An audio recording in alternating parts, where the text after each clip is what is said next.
سلمت قلبي يا ربي لتصله رفعته لك من خوفي فأنت له تعبت مني فكم أسرفت أتعبه وعدت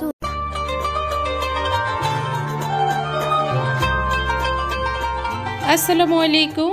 আমি আজকে আপনাদের জন্য নিয়ে এসেছি রমজান উপলক্ষে রমজানের একটি ডিআইওয়াই। আশা করি আমার আজকের ডিআইওয়াইটি আপনাদের ভালো লাগবে। শেষ পর্যন্ত দেখবেন, শেষ পর্যন্ত দেখার অনুরোধ জানাই। যেহেতু সামনে রোজা এসে যাচ্ছে, আমাদের আর বেশি দূর নেই রোজার। তো রোজার প্রিপারেশনটা আমরা অনেকভাবেই অনেকজনেই নিয়ে থাকি।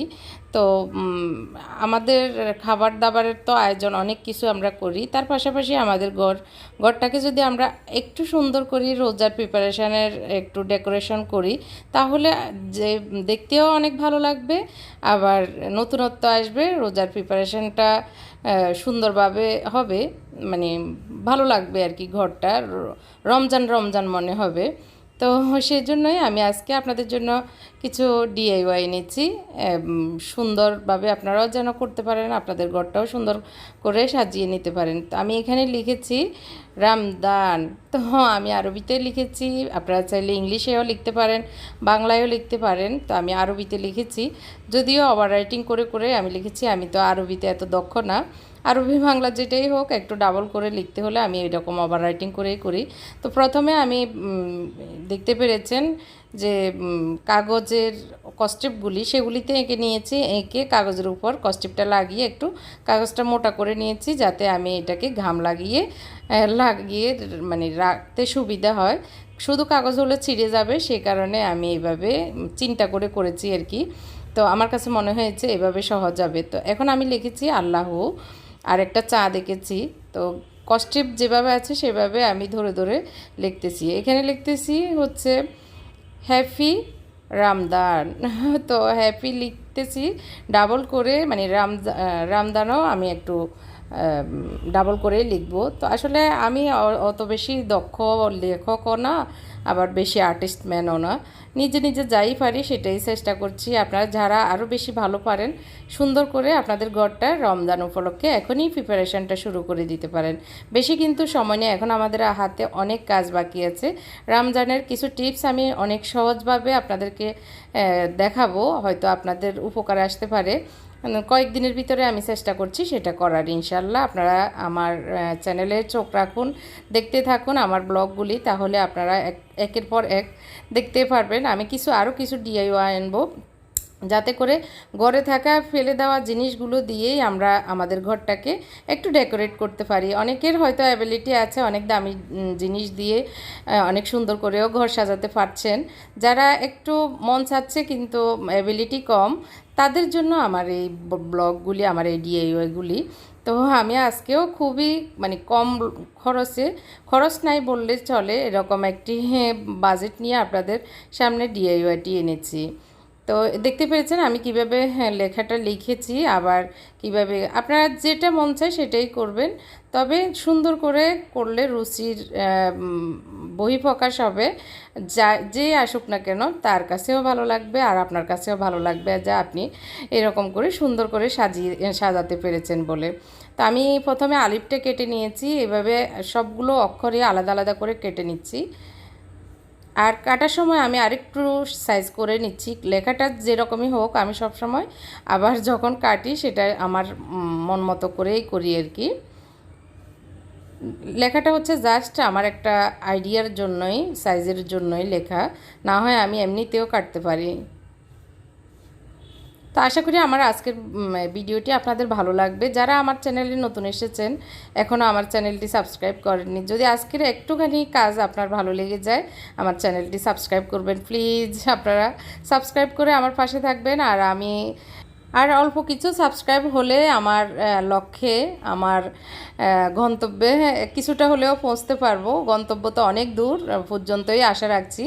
যাই হোক, এতদিন যারা আমাকে সাপোর্ট দিয়ে আসছেন কমেন্ট করে করে, সুন্দর সুন্দর কমেন্ট করে, আমি চাচ্ছি 1 লক্ষ সাবস্ক্রাইবার হলে আমি ছোট্ট একটি গিভঅ্যাওয়ে করব আপনাদেরকে, হ্যাঁ, পুরস্কৃত যে কাউকে আর কি একজনকে পুরস্কৃত করব। তো আর বাকি দিনগুলিও আমার সাথে থাকবেন, যে কেউ এই পুরস্কারটি পেয়ে যেতে পারেন। আমার হাতের কাজেরই আমি পুরস্কার দিব, সেটা অবশ্যই অনেক সুন্দর একটা জিনিস দিব।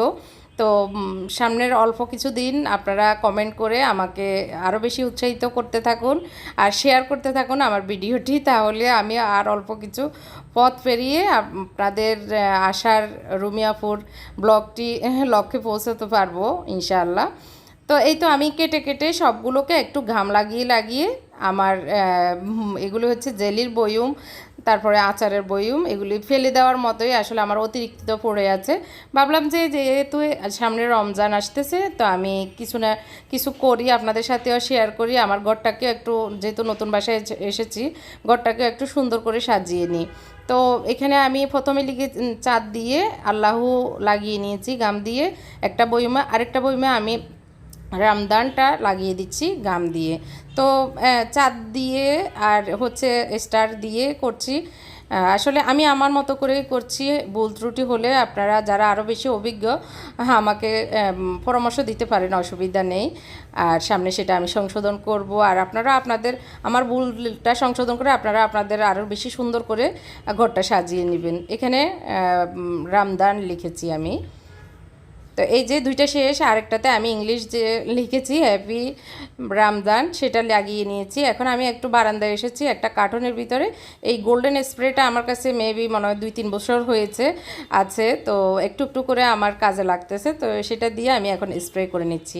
এই যে হ্যাপি রামদানটা এভাবে আমি লাগিয়ে নিয়েছি, খুব সুন্দরভাবে সহজভাবে হয়ে যায়। আর এটা আসলে আমরা বিকেলবেলায় যদি একটু রেস্ট নিই, সেই টাইমটাকে আমরা যদি এরকম একটা ডিআইওয়াই করে হাতের কাজ করে সেই টাইমটা না ঘুমিয়ে করি, তাহলে আমাদের ঘরটা কিন্তু অনেক বেশি সুন্দর, আনকমন, ইউনিক লাগবে। যে কেউ রমজানে এসে বলবো ওয়াও অনেক সুন্দর আপনার ঘরটা। যাই হোক, এই যে শুকিয়ে গিয়েছে 5 মিনিটের ভিতর। স্প্রে করার একটা ভালো হচ্ছে লক্ষণ আর কি, সেটা হচ্ছে খুবই কম টাইমে এটা শুকিয়ে যায়, অল্প সময়ে আমি আমার আবার অন্য কাজ করতে পারি। তো এই যে আমি যে অক্ষরগুলি লাগিয়ে নিয়েছি সেগুলো এখন আমি একে একে উঠিয়ে নিচ্ছি। যেহেতু গাম দিয়ে লাগিয়ে নিয়েছি, ভালোভাবে শুকিয়ে গিয়েছে, তা হাত দিয়ে এভাবে একটু সময় নিয়ে আস্তে আস্তে আমি এগুলো উঠিয়ে নিচ্ছি। আর একটু সময় নিয়ে করতে হবে, তাড়াহুড়ো করে উঠানো যাবে না, তাহলে আশপাশের রঙগুলি উঠে যাবে। তো একটু সতর্কতার সহিত এটা উঠিয়ে আমি সবগুলো সুন্দর করে উঠিয়ে নিচ্ছি আর কি। তো দেখতে পাচ্ছেন খুবই সুন্দর গ্লাসটা দেখা যাচ্ছে, আর হচ্ছে অক্ষরগুলি সুন্দরভাবে স্পষ্ট হচ্ছে গোল্ডেনের মাঝে। আমার কাছে অনেক ভালো লাগতেছে। আর আপনাদের কাছেও কেমন লাগছে বা লেগেছে কমেন্ট করে অবশ্যই জানাবেন। আর যদি এই ভিডিওটি বেশি ভালো লাগে শেয়ার করতে কিন্তু ভুলবেন না। এই যে আমি উঠিয়ে নিয়েছি সবগুলোই, এইভাবে আমার সবগুলো উঠানো শেষ। এখন আমি কি করছি, মুখটাতে যে বয়মের মুখটা সেটা একটু আনকমন করার জন্য আমার কাছে এটা পুরনো একটা লেসের এক অংশ, ছোট্ট একটা অংশ আছে। তো এখানে সাদা লেস দিলেও ভালো লাগবে, গোল্ডেন দিলেও ভালো লাগবে, কালো দিলেও ভালো লাগবে। আপনার ঘরে থাকা পুরনো লেস বা যে কোনো ফিতা সেটা বা সুতলি, যে ফাটের সুতলিগুলি সেটা দিতে পারেন। তো আমি এগুলো অনেক আগে কিনেছিলাম আড়ং থেকে, একটা 42 টাকা, একটা 24 টাকা ছোটোটা। তো সেই মোমগুলি নিচ্ছি, ক্যান্ডেলগুলি। তো আর হচ্ছে এই স্পটলাইটগুলি আমি থেকে আলি এক্সপ্রেস থেকে করোনার আগে আনিয়েছিলাম। তো তখন তো শিপিং খরচটা ফ্রি ছিল, তখনই আনিয়েছিলাম। আর এগুলো মেবি 75 বা 80 টাকা করে। তো আমি 3-4টা একসাথে আনিয়েছি, তো এখন কাজে লাগতেছে আমার মনে হচ্ছে এখন ভালোই লাগতেছে আর কি।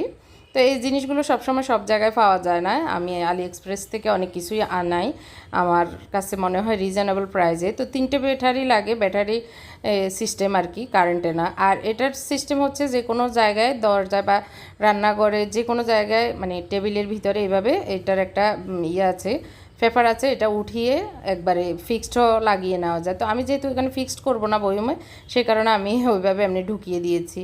আর বড় মোমটা ঢুকছে না, বয়মের মুখগুলো ছোট, সেই কারণে ছোট আমি ছোটোটাই ইউজ করছি একটাতে, আরগুলোতে আমি লাইট দিয়ে দিয়েছি আর কি। যাই হোক, এখন হচ্ছে ডিসপ্লে হচ্ছে সুন্দরভাবে লাইটগুলি জ্বলতেছে আর অক্ষরগুলি স্পষ্ট হয়েছে। এই তো আমি আমার সুন্দর ডিআইওয়াইটি করে নিয়েছি। আপনাদের কেমন লেগেছে? খুবই শর্ট টাইমে, খুবই মানে নাই খরচে আর কি, কোনো খরচ ছাড়াই ফেলে দেওয়া জিনিসটা দিয়ে আমার এই ডিআইওয়াইটি। তো আশা করি আপনাদের ভালো লেগেছে। ভালো লাগলে কমেন্ট করে অবশ্যই অবশ্যই জানাবেন। সবাই অনেক ভালো থাকবেন। আল্লাহ হাফেজ। আসসালামু আলাইকুম। تغسله رفعته لك من خوفي فأنت له تعبت مني فكم أسرفت أتعبه وعدت نحوك من هو كان لتحمله